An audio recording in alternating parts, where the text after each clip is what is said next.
Welcome everyone to today's webinar. We're very excited to be here. Today's webinar is on deliberate practice for dynamic emotion-focused therapy, or DEFT, and I am joined by a guest expert, Susan Morshaw and Bridget Quibido. Did I pronounce that correctly? Yep, you did. Awesome. From the DEFT Institute.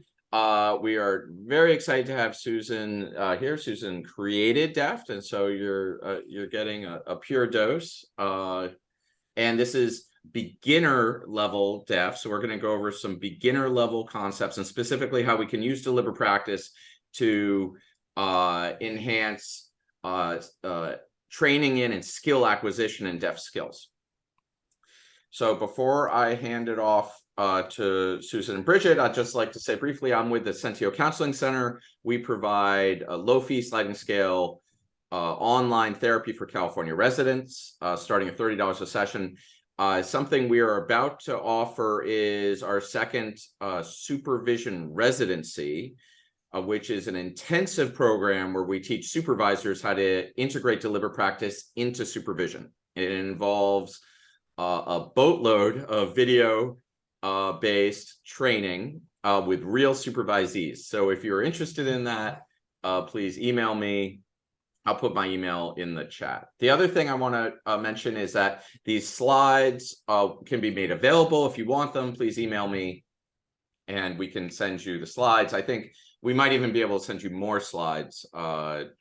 We can talk with Susan about that later. So an outline for today's webinar is Susan is going to give you a brief overview of DEFT. Bridget will introduce the skill that we're going to be practicing today. And then we will provide a role play demonstration of the skill. And then we're going to ask you all to volunteer to jump in and try the skill and get feedback from Susan.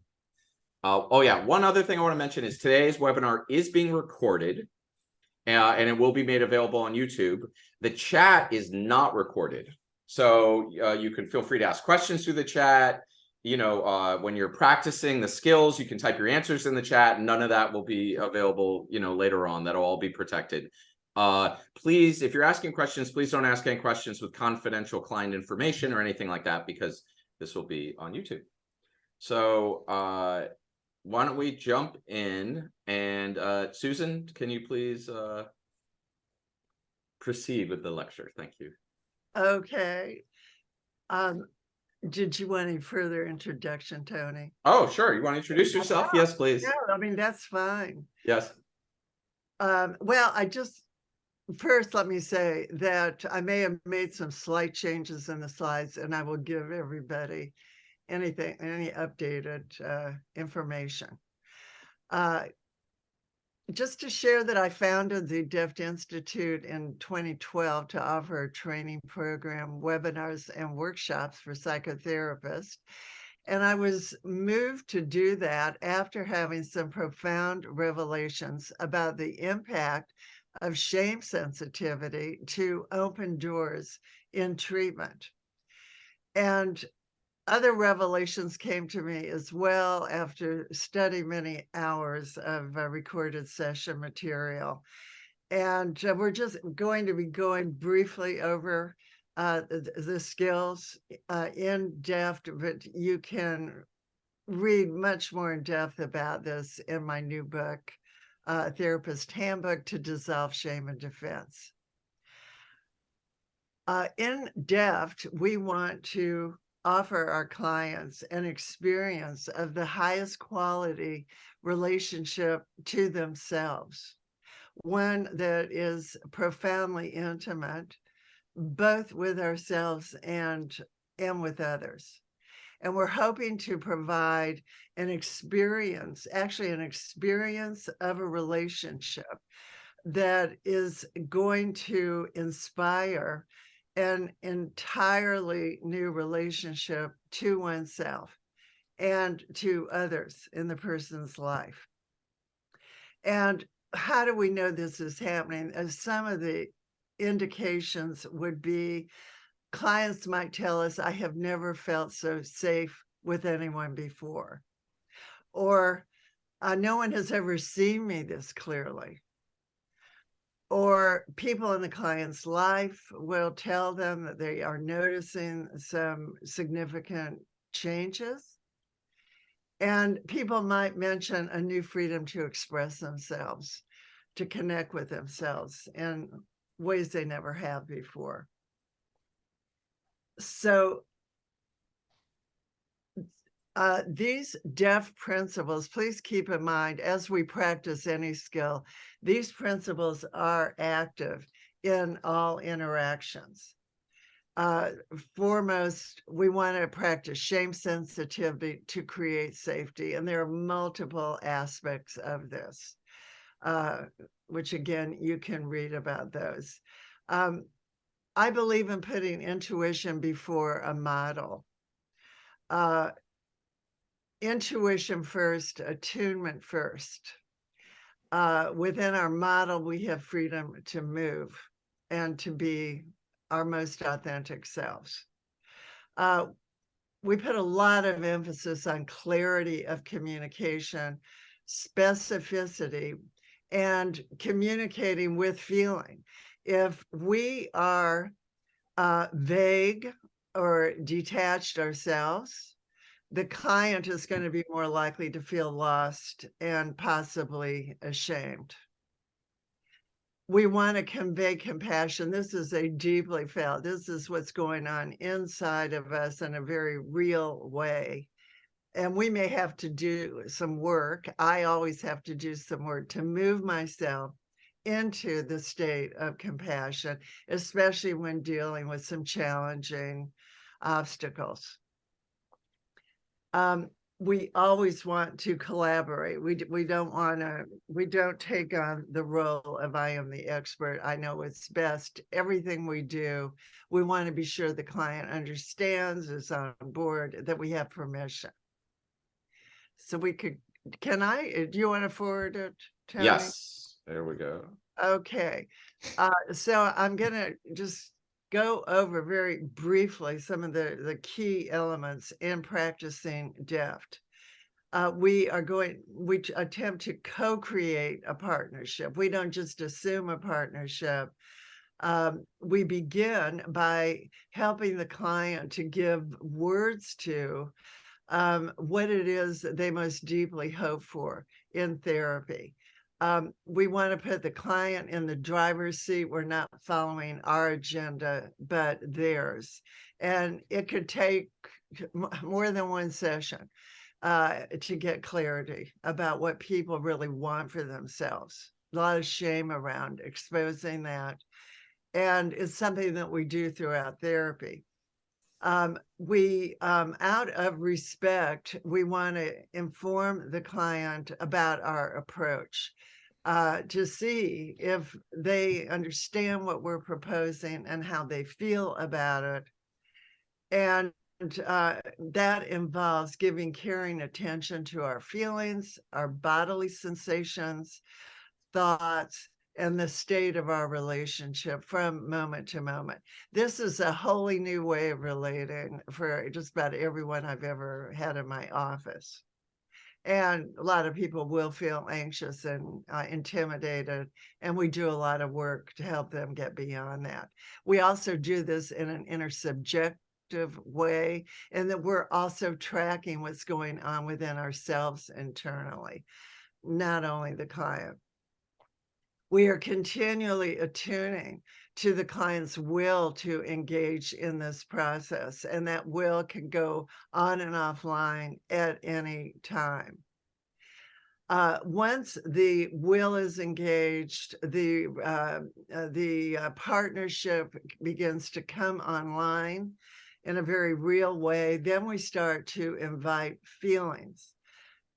It's a focusing related to a specific person and experience. We're not likely to go as deep if we're general. It's not so much, well, how did you feel about them? It's how did you feel about Jerry when he crashed your party last Tuesday? We want to bring in the details, make it specific, that will be more evocative of feelings.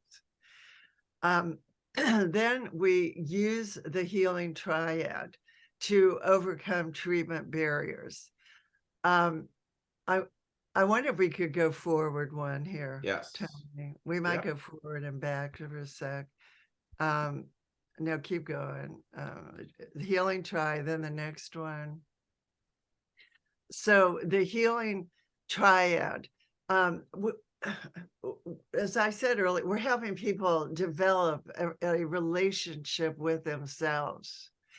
And if you see this healthy tree trunk, it's got parasitic vines wrapped around it. These are the barriers to treatment. They are toxic forms of shame, anxiety that can inhibit and shut people down, cause them to avoid. Toxic forms of guilt, hating oneself, punishing oneself, rather than just a pure experience of wanting to repair an injury.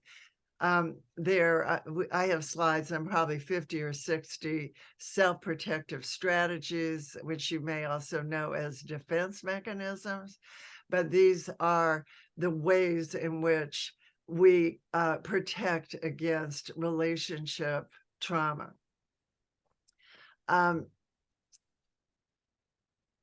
Could we go back, Tony, please, to the curative process? Thank you.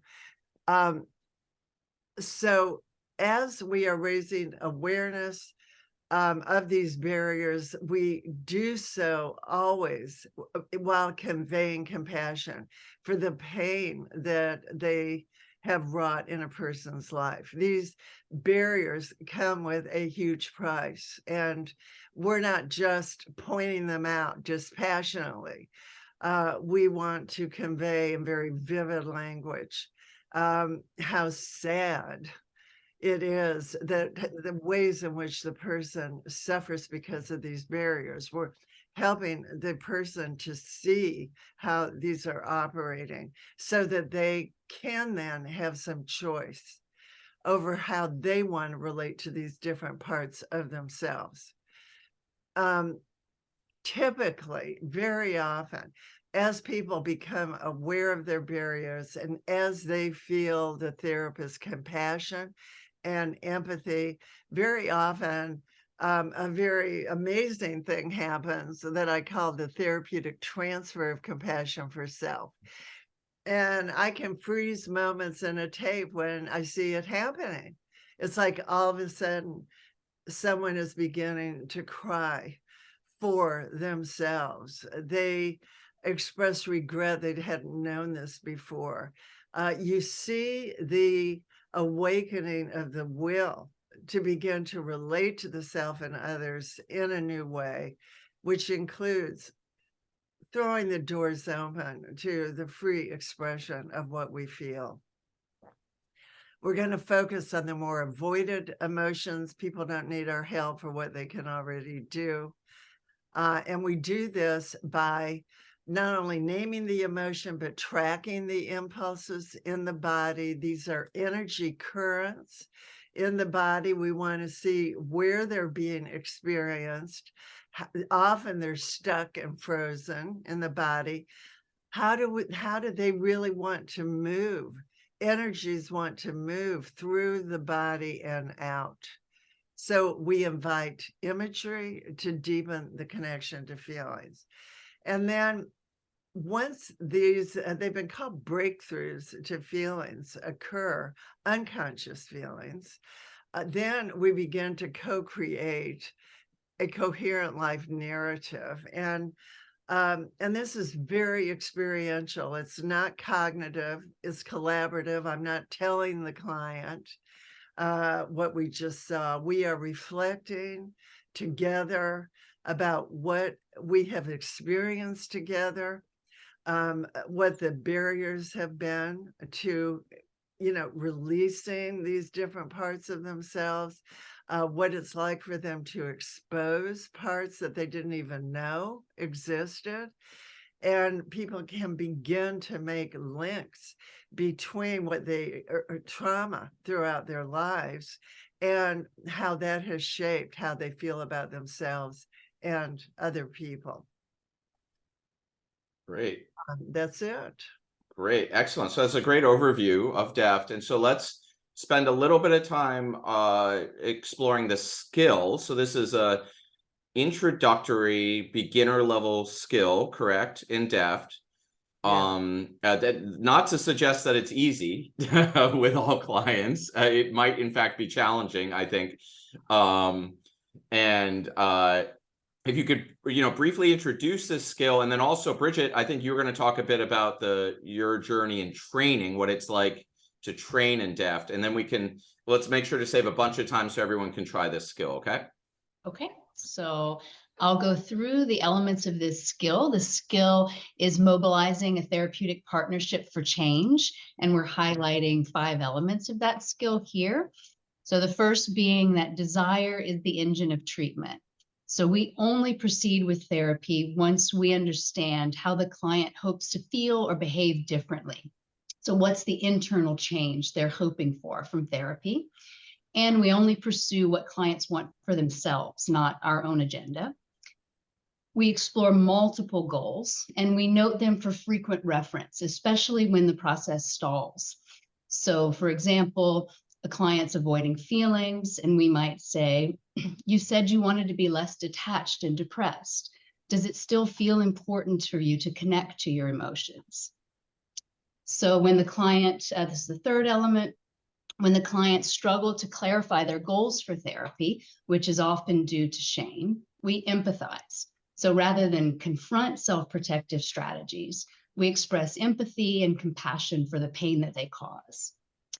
So for example, we might say, I'm really feeling empathy for your struggle to identify what you want for yourself.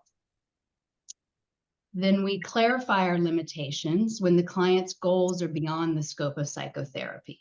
So we let clients know that we can't change another person, we can't fix an external problem or claim to cure a medical condition.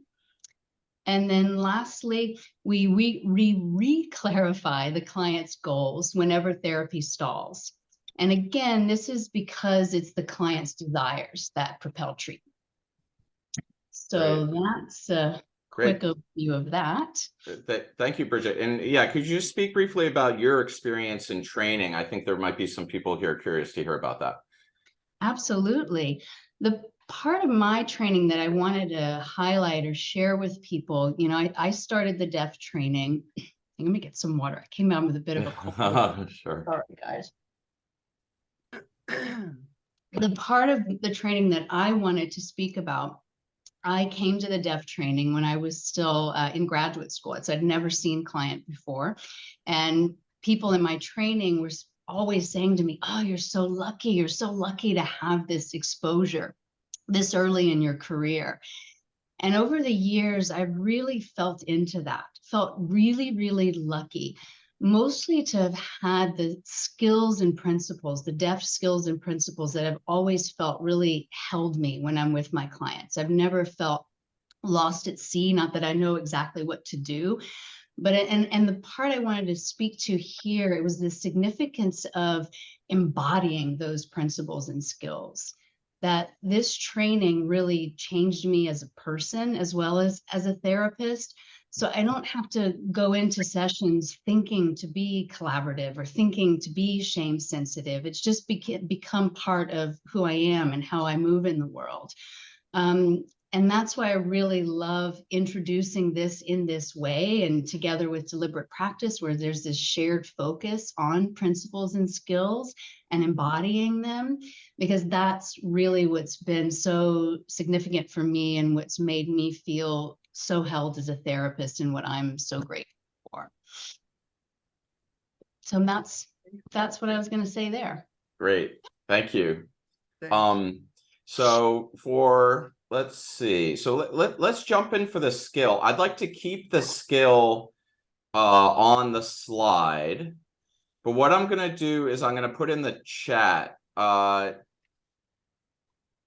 Let's see. Hold on one second. So Susan, I'm on page 4 of our Word document. Do you have that? Yep. Okay, so you see variation 1 at the bottom. Yep. Okay, I'm going to start there. Is that okay? Would you mind if I just tell them, Tony, what Yes. I will have said before all of these? Okay. Yeah, so well, why don't you read it? So this is how you kind of introduce this topic, right, Susan? Yeah, I'm going to say, so we're trying to explore the client's desires for therapy with an internal focus. And I'm going to say something like, I know you must be hurting in some way to be coming to see me. And it takes a lot of courage to come into a therapist office for the first time. I'm would really be interested in hearing about your hopes for therapy, especially how you would hope to feel differently inside yourself if we were to be very successful together. And then, Tony, Great. do you want to begin to Yeah. the client might say? So as a client, I might say, my husband screams at me and humiliates me in front of the children. He's always so angry. Oh, wow. I can imagine how painful this aggressive behavior is for you. And I'm really sad to hear that you're suffering in this way. I'm sure we both know that we can't change him in our work here, but do you have a sense of how you would want to feel differently inside yourself from our work together? Great. Let's do another one. Okay. As a client, I'm the client here. Mm. I had the most humiliating experience at work. I know a lot of people have abusive bosses, but mine is one of the worst. He makes my life miserable. Oh, wow. Your experience sounds very painful. And I do want to hear about your experience. But first, given his personality, would you tell me more about how you hope to feel or act differently as a result of our work together? Great. Here's a third. So again, I'm the client. I just got back here. Let me actually stop the screen share so we can Okay. see. This might be better for the recording too. I just got back from vacation and my kids never stop yelling. I didn't get to relax 1 minute. I just want to be able to take a break. Well, I can well imagine that, of course, you want to relax on your intensive, like Go ahead, Susan. It sounds really stressful and disappointing not to be able to enjoy your vacation. Would you want us to try to find a way to take care of yourself in such challenging circumstances? Great. Let's do another variation. So again, I'm the client. No matter how hard I try, I can't seem to pull it together to get my book written. That one's a little personal for me, Oh, Susan. that is quite personal for me. Actually, it's so personal, I don't think I can help you with this. That one strikes a nerve. This is for me. Let Okay. me read that one again. Let me read that one again. No matter how hard I try, I can't seem to pull it together to get my book written. Oh, wow. How frustrating for you. Actually, I can relate to this. You have a dream, but it seems out of reach. In our therapy, would you want us to see what's going on inside yourself that is putting your dreams on hold? Great. Okay. So what I suggest is we give our participants a chance to try this out. Great. And here's the chat. So what I am going to do is I'm going to read these statements again as the client, and everyone here is welcome to try to respond according to the skill we just covered. You can do so multiple ways. You can respond in the chat, and then I'll read your statement to Susan, and Susan will be able to, give feedback. I won't read your name. And again, the chat won't appear in the video recording. If you want to do it completely privately, you can just write it down on your own, or you can even say it out loud because your mic is off. That works as well. And we'll see how it goes. So I recommend if you feel okay putting it in the chat while we've got Susan here, it's a great opportunity for some feedback. And yeah, the recording will be available on YouTube later, so everyone will get access to the recording. But no one, the video will not have the chat on YouTube, so that will stay private. So here we go. So I'm saying that first one as the client. My husband screams at me and humiliates me in front of the children. He's always so angry. Okay, Michelle, here, I'll read it, Susan, okay, just so everyone can hear it. That sounds so upsetting and painful. What would you like to be able to feel or do when he behaves like that? Sounds good. Yeah, and I like just adding, if our work were to be very successful together, how might you feel differently? But that's right on target. Great. So so the therapist said, what would you like to be able to feel or do when he behaves like that? A slight modification, I think I'm hearing you say, Susan, is because you were using the word we, like what if we were to be successful, if we, that kind of, I think I heard you use a bunch of we language. Yes, always the partnership. Yep. Okay. Can you just speak to that just very briefly? Because it's a subtle difference, but I think it's important. It is, I'm signaling to people that we don't do anything alone. It takes two of us.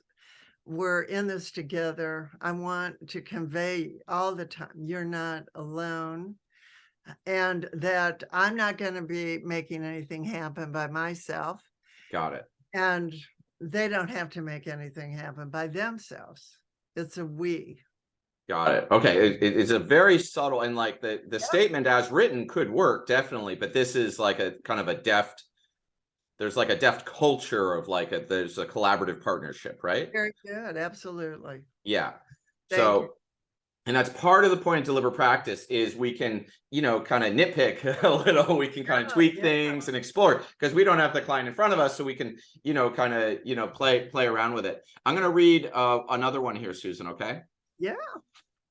That must be so hard for you to have lived with that day after day. If we're very successful in our work together, how might you hope to feel differently when he's acting that way? Mm-hmm. Will you read the first part again? Yeah, that must be so hard for you to have to live with that day after day. Well, it's interesting there to have to live with it. The nuance of language is so powerful, because we really don't want to give an impression that you have to live with anything, that you have agency. So, how sad that you are experiencing this every day, that this, right, this is what's going on inside of you every day. Or could it be it's so hard that you have lived with this? But that's different than experiencing. I might even say be exposed, Okay. Describing this very toxic, aggressive or whatever interaction, how sad that you have been exposed. And that you are living with it. Got it. So again, it's a subtle difference. But is it safe to say that this is kind of characteristic of deft training, where sometimes you're working with experienced therapists who are totally competent at doing regular therapy, but you're kind of offering subtle enhancements to improve effectiveness. Is that correct? Yeah, we're tweaking some things, but they're subtle but quite powerful. Okay. And we're communicating to the unconscious and the unconscious mind every second, and every word we choose can have a slightly different effect. Got it. And particularly in instilling hope. subtleties in language can make a difference. Okay. Great. Here's another one, all right? This one is also 2 sentences. I'll try to read it a little slower. That must feel really challenging and painful to experience that. Mhm. I know we don't have control over his behavior, but what would accomplishment look like in our time here together? It's very interesting. That's like, I would say just about perfect. Okay. It's so interesting though that I have a certain reaction to words like accomplishment, maybe or not always. This isn't always, but words like task and accomplishment. I'm wanting to emphasize more how it might feel different inside yourself. This is a feeling experience. And people, when we talk about shame sensitivity, people are always wanting to accomplish their goals. In therapy, that can put pressure within. That pressure gets in the way of a greater opening and expansion, risk taking. So we want to get away from efforting, working at, tasking away at, and it's more, let's sit back, let's give you space for that healing force in you to begin to take care of you. So kind of privileging the experience over the accomplishment, so to speak. Yeah, and watching what words imply. People use the word task. That's effort. That's my association. And the minute I'm trying to be a good patient, trying to get it right, trying to accomplish here, then it goes in the opposite direction of what I think we're hoping for, which is an unfolding of the unconscious. And that requires safety. Yeah, it goes to what you said earlier. I'm sorry, go ahead. I just want to know if it made sense. Yeah, I mean, well, it goes beyond making sense. It goes to what you said earlier. I was like, these are subtle differences, but you're like, but they're powerful differences. You know, a lot of us who started out being trained in, let's say, CBT, you know, there's like goals and tasks and, you know, and in fact, Right. the construct of the working alliance, 2 of the 3, you know, variables are goals and tasks of therapy. And so I know I started very focused on goals, and what you're proposing is actually quite different. I guess I've always been a rebel. Though, But yeah. what I actually experience over all these years of practicing, I want to encourage people to try not to try. I want to encourage them to release pressure, trust themselves. Let's Okay. just enter into, we do have a focus. I mean, I will guide a focus. Okay. Yeah. I will invite. Yeah. But let's make space, Yeah. because what is so marvelous and amazing to me in therapy Yeah. is not controlled situation, you know, it's spontaneous, it's authentic, it's surprising. It's, oh, wow, who would have thought? Look what just popped up here, kind of thing. You can't force that. Though you can invite it as a therapist. And I definitely want to say, and I did say and want to say that, I definitely provide a focused kind of opportunity Right. to uncover. Okay. Great. There's another response here. This is another long one, so I'm going to read it slowly, all right? I am so sorry to hear that your husband acts that way. I believe it must be difficult to deal with that. If we were to be creative here working together, would you like to find out how you can feel or act differently when facing this challenging situation? Well, I like that very much. Did you have any comments, Johnny? I mean, did you? I mean, you know, this is a growth edge for me. I think the area you're working at in terms of kind of a patient experiential invitation, again, the word keeps coming to mind, is a growth edge for me. I tend to veer towards, you know, okay, we've got our task list, we're going to work through it, you know, Right. which for some clients, you know, is great, but for other clients, Well, you know, I'm glad you bring this up, because obviously we're just capturing one little tiny interaction here. yeah, So asking for how somebody would hope to feel differently. I mean, I am going toward an internal focus, not changing something outside that we have no right, control over. right. But we can also, are there other things you want to reach for in therapy? You know, Okay. we explore multiple goals. Um, uh, so we can be creative there. It's not only that one Right, statement. right. So if you say, did you have other goals in mind? That's fine. I mean, I'm Yeah, not trying to be rigid here, right, right. to maybe capture the spirit of it. Yeah, it sounds like there's kind of an interesting, you know, balance or dialectic between, I mean, you are asking for like goal, you know, it's not just completely like aimless, like, you know, It is, uh, yeah, but you're really privileging within that journey, you're privileging the experience. It sounds like. yeah. What Um, would shift? What would you hope would shift inside yourself? Great.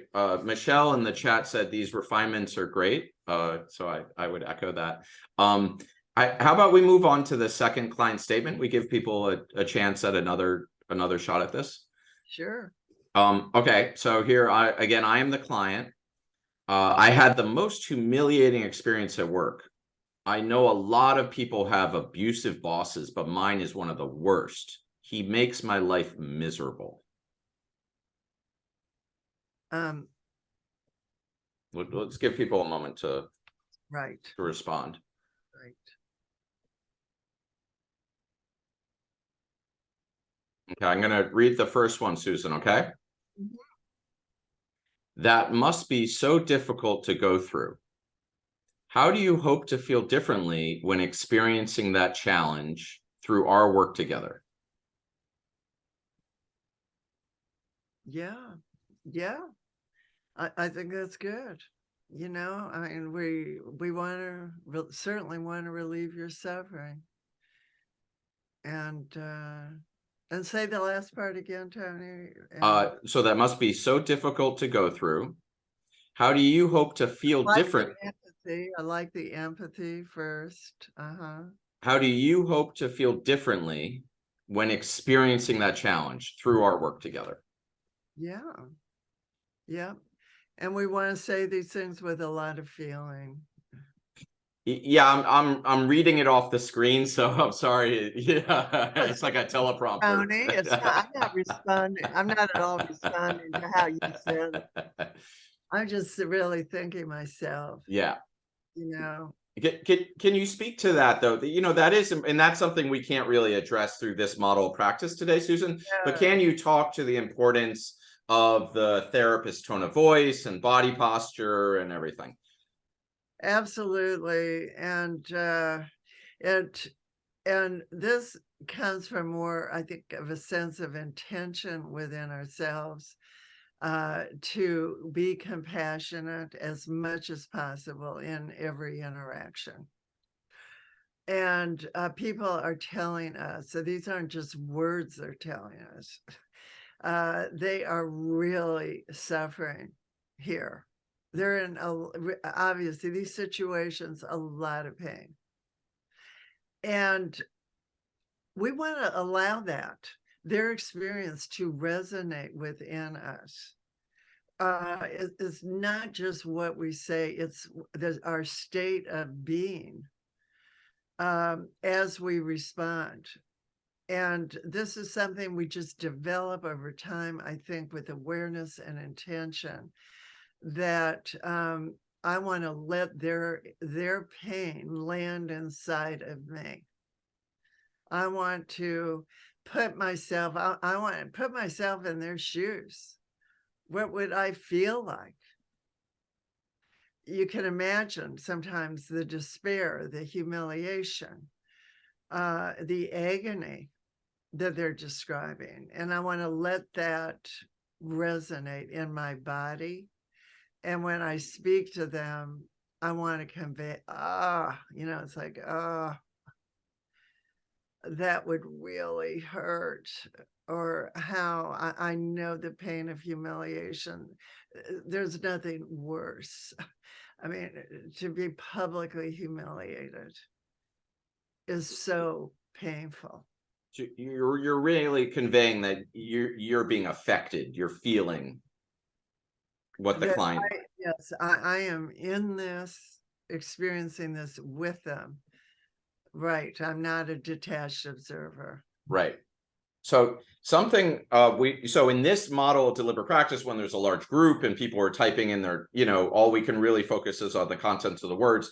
Though something we've put a lot of time into on our supervisor training program at Sentio is helping supervisors do deliberate practice around facial expressions, around leaning, smiling, like leaning in, Right. a tone of voice, because they're one-on-one with the supervisees. Right. And we help the supervisors kind of through video analysis, coach the supervisees to really get into it, conveying empathy, which is tough in Zoom, when your box is this big on the screen, like definitely. Definitely. This speaks to Tony. Also, I said that DEFT is intersubjective. Yeah. And where for us to be in these, to convey exactly what you're talking about, I do find that therapists are people too. Yeah. And we need to be attending to our own feelings, right? And noticing when with compassion and caring attention is a phrase I use, caring attention to what are we feeling inside in this moment? Right. Are we feeling anxious? Noticing if we're having shame, which I mean, I have had plenty in my years of practice where I'm tied up because I feel ashamed, or I'm not sure where to go, or I'm learning something and I don't have mastery. I don't know what I'm doing. I might not be sure what I heard. Could you repeat? I mean, whatever. But there's a lot. Or maybe I'm being, I know I need to step into some new territory for myself to make a helpful intervention. Maybe it's threatening to me. And I just suggest, don't judge. Just try not to judge ourselves. Be kind. And typically, the kinder we are, the more compassionate we are with ourselves, the more this kind of empathy is going to come through. So the kinder the therapist is with themselves. With themselves. My face is going to soften as I relieve myself from pressure. As I don't have to get this perfectly. As I make space for myself to be exactly where I am. And when I do that, my body will relax. I will sit up more comfortably. Maybe my spine will straighten. I can lean in. I can make eye contact. But if a lot's going on inside of me, you can tell me, lean in and make eye contact, but it's not going to be quite the same. It's like working internally all the time, just as we're helping our clients. Yes, please. Yeah, I have a question. Have a comment and the question to Tony and the others regarding their experience with the delivery practice. Well, when I do it, I find it a little different experience doing delivery practice while I'm watching my videos, or like and trying like to intervene in a different way, and we're doing it and it differently when I'm doing it with a supervisor or with someone else as a like a role play. And it's different experiences, because when I'm doing it myself, I feel that it's me against my own inner critic, or something like that. I have this anxiety inside, that's why I'm dealing with it. And when I'm doing with a supervisor or role play, it's a different anxiety. It's the critic, plus I get the feedback. I have some other feedback, and I wonder if from your experience, is there any different of in those kind of exercises which make which are more effective in order to get the therapist better? I think it's enormously helpful and effective to have a supervisor who picks up on what is unconscious in us. And I was working with somebody the other day. They said, you know, can you, I don't remember what it was, but they used the phrase, can you? And that phrase implies that maybe they can't. It would be more like, would you want to? But so I think we need that outside eyes, pair of eyes and so on. At the same time, I do a lot of self-reflection as I sit with a client, and I can identify if my heart speeds up. I can identify, you know what, I don't really like this person right now. You know, forget it. Or, I mean, I can observe a lot. I can train myself to, and through coaching too, I learn to observe what's going on inside of me. And wow, this is embarrassing. I think I might be trying to defend myself here, because you know, they're putting me down and I'm having a reaction. And I'm not really present with that. So I am, you know, I think we can also be coaching and guiding and helping ourselves be in a more optimal place. So it's not an either or to me.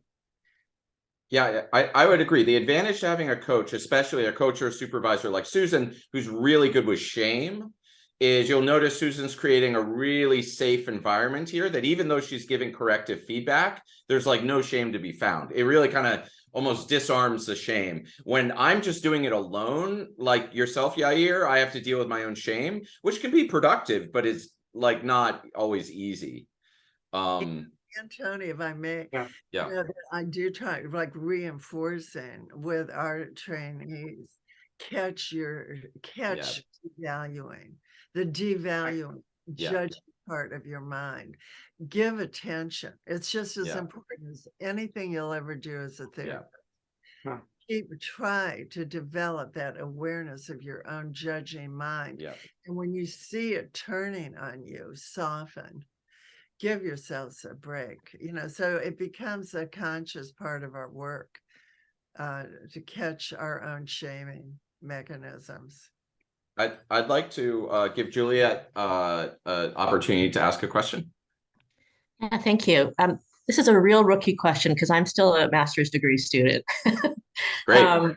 Yes, but what I wanted to ask was some of these situations that people are presenting with seem like at some point they're likely to be things where the person needs to take action, right? They're going to need to renegotiate the situation with the husband, or they're going to need to find another job for, you know, for their own good.